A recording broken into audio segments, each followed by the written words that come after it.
Big ബോസിന്റെ ഇന്നത്തെ ഏറ്റവും പുതിയ പ്രമോയാണ് എല്ലാവരും ആകാംക്ഷയോടെ കാത്തിരുന്നത്. അങ്ങനെ പ്രമോ എത്തിയിരിക്കുകയാണ്. നന്ദനയുടെയും സിജോയുടെയും സായിയുടെയും ഗ്രൂപ്പ് കളിയെ കുറിച്ചാണ് പ്രമോയിൽ ലാലേട്ടൻ ചോദിക്കുന്നത്. ടിക്കറ്റ് ഫിനാലെ എങ്ങനെ ഉണ്ടായിരുന്നെന്നാണ് എല്ലാവരോടും ആദ്യം ചോദിക്കുന്നത്. അതിനുശേഷം നന്ദനയോട് ഫസ്റ്റ് തന്നെ ചോദിക്കുന്നുണ്ട്, നന്ദന കളിച്ചു തന്നെയാണോ ജയിച്ചത് എന്ന് ചോദിക്കുന്നു. എന്നാൽ ഗ്രൂപ്പായിട്ട് കളിക്കൂ, ഒത്തു കളിക്കൂ എന്ന് ടാസ്കിൽ തന്നെ എഴുതി വെച്ച് കൊടുത്തത് ബിഗ് ബോസ് ആണ്. ഇൻഡിവിജ്വൽ ആയിട്ടുള്ള ഒരു ഗെയിമിലും ഗ്രൂപ്പായി നിങ്ങൾക്ക് ഇത് കളിക്കാം എന്ന് പറയലായിരുന്നു. മുഖമുദ്ര എന്ന ടാസ്കില് ബിഗ് ബോസ് തന്നെ ടാസ്കിൽ എഴുതിയിട്ടുണ്ടായിരുന്നു, നിങ്ങൾക്ക് ഈ ടാസ്ക് ഗ്രൂപ്പായിട്ട് വേണമെങ്കിൽ കളിക്കാന്ന്. ടിക്കറ്റ് ഫിനാലയിലെ ഇൻഡിവിജ്വൽ ആയിട്ടുള്ള ഒരു ടാസ്കില് ഗ്രൂപ്പായിട്ട് കളിക്കാൻ ബിഗ് ബോസ് തന്നെ ടാസ്ക് ലെറ്ററിൽ എഴുതിയത് തന്നെ വളരെ വലിയൊരു അത്ഭുതമായിട്ട് തോന്നി. ഗ്രൂപ്പായിട്ട് കളിക്കാമെന്ന് പറഞ്ഞും കൊടുത്ത് പിന്നീടുള്ള കളികൾ അവർ ഗ്രൂപ്പായിട്ട് കളിച്ചിട്ട് അത് വന്ന് ചോദിക്കുന്നതില് വലിയൊരു അത്ഭുതം തോന്നില്ല. പ്രേക്ഷകരുടെ കണ്ണിൽ പൊടിയിടാനായിട്ട് ജസ്റ്റ് ചോദിച്ചതുപോലെയാണ് തോന്നിയത്. ഇന്നത്തെ സാറ്റർഡേ എപ്പിസോഡിന്റെ ഷൂട്ട് പൂർത്തിയായിരിക്കുകയാണ്. അങ്ങനെ നന്ദനയാണ് ഇന്ന് ബിഗ് ബോസ് വീടിനോട് വിട പറയാൻ പോകുന്നത്.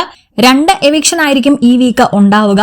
അങ്ങനെയാണെങ്കിൽ നാളെ സായി തന്നെയായിരിക്കും പുറത്തു പോകാൻ ഏറെ സാധ്യത. കാരണം ഏറ്റവും കൂടുതൽ വോട്ടിന്റെ അടിസ്ഥാനത്തിൽ നോക്കുകയാണെങ്കിൽ വോട്ട് കുറവുള്ളത് സായിക്കും നന്ദനയ്ക്കും തന്നെയാണ്. സായിയുടെയും നന്ദനയുടെയും ഗെയിമും വളരെ മോശമായിട്ടാണ് തോന്നിയത്. സായിയും സിജോയും നന്ദനയെ കൊണ്ട് നടന്നത് തന്നെ നന്ദനയെ പുറത്താക്കാൻ വേണ്ടിയിട്ടാണെന്നേ തോന്നിയിട്ടുള്ളൂ, അല്ലാതെ നന്ദനയെ കൊണ്ട് പണപ്പെട്ടി എടുപ്പിക്കാനല്ല. ഈ ഒരു കാര്യം ജിൻഡോ തന്നെ ഒരു എപ്പിസോഡിൽ മറ്റുള്ളവരോട് പറയുന്ന കേട്ടിരുന്നു. സായിയും സിജോയും നന്ദനെ ഇങ്ങനെ കൊണ്ടു നടക്കുന്നത് നന്ദനയെ പുറത്താക്കാൻ വേണ്ടിയിട്ടാ, അല്ലാതെ നന്ദനയെ കൊണ്ട് പണപ്പെട്ടി എടുപ്പിക്കാനല്ലെന്ന്. അത് ഏതായാലും നടന്നിരിക്കുകയാണ്. പെങ്ങളൂട്ടി ആങ്ങള കളി കളിച്ച് നന്ദനയെ അവർ പുറത്താക്കിയിട്ടുണ്ട്. നിങ്ങളുടെ അഭിപ്രായം കമന്റ് ചെയ്യൂ. കൂടുതൽ അപ്ഡേറ്റ്സിനായി സബ്സ്ക്രൈബ് ചെയ്യൂ.